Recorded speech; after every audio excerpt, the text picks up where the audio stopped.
Hello colleagues, my name is Felicia Stewart and I'll be talking to you about re-examining the theoretical foundations of social work practice. So three theories that I'll be talking about is the psychosocial theory by Erik Erikson, the cognitive theory, which is by, there's two assumptions by Vygotsky and Piaget for the cognitive theory, and the psychosexual theory by Sigmund Freud.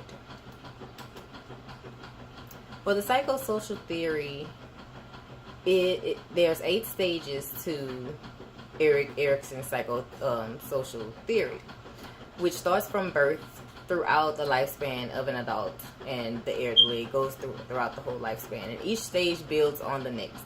It starts from birth, which goes from finger sucking or crying, and then the next stage builds on that, and so on and so forth. Erik Erikson believes that each stage builds on the next and depends on a crisis from the previous stage. So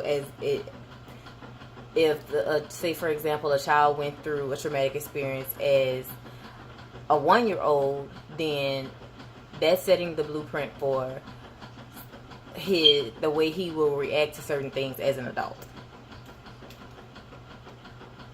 Lev Vygotsky and Jean Piaget had 2 assumptions that were somewhat similar, but they were different. But they both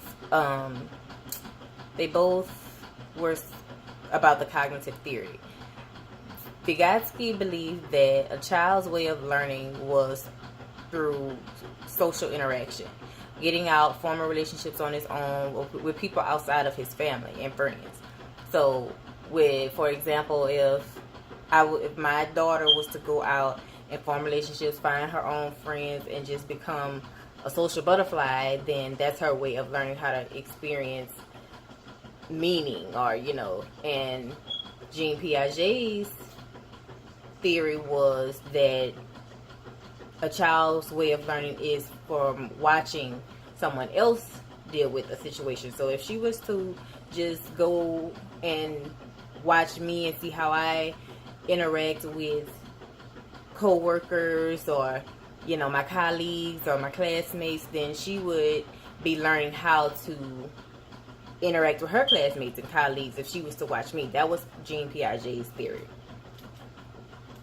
Here's more examples of and comparisons of Jean Piaget's and Lev Vygotsky's theory, such as the role of language plays a major part on the rule of thought, whereas Piaget's, it plays a little part. The psychosexual theory by Sigmund Freud has 3 components, which is the ID, the ego, and the superego. The ID is your total being. It's kind of like the devil and the angel. Your ID is who you are. It doesn't really care about consequences.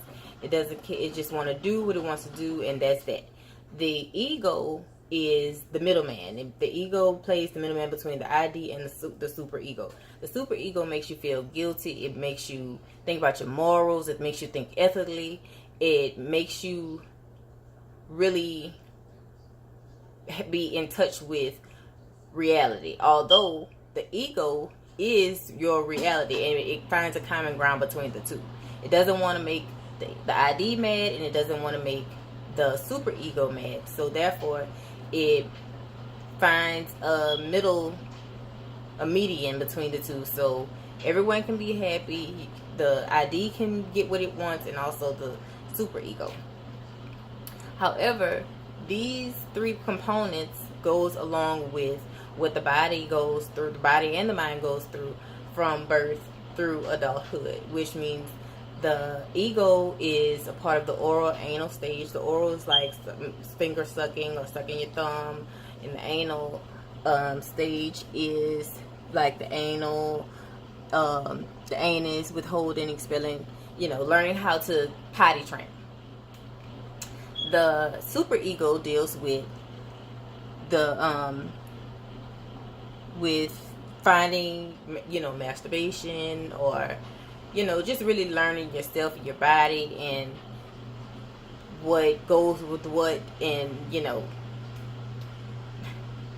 and in conclusion, all three theories plays a major part with the social work field, because in order to fully help a client, you can't just look at that client for what you see. You have to see the whole client. You have to know why they think this way, what happened, when did it happen, what happened as a child, as to why they think this way today. So all three theories is a way of learning that person and understanding their way of thinking, which is why they are in to come and see you today. You can't just come in and have a client and just hear their problem and try to fix it. You have to get to know that person, where their problem started and why their problem started. So the psychosocial theory, cognitive theory, and the psychosexual theory plays a part in being competent on your work as a social worker. You have to know that client, and it just broadens your way of thinking, whether it's culturally or anything. You have to be culturally competent, because my household may not be the same, may not run the same as yours. So all three theories plays a major part in the social work field and being a competent social worker. Thank you.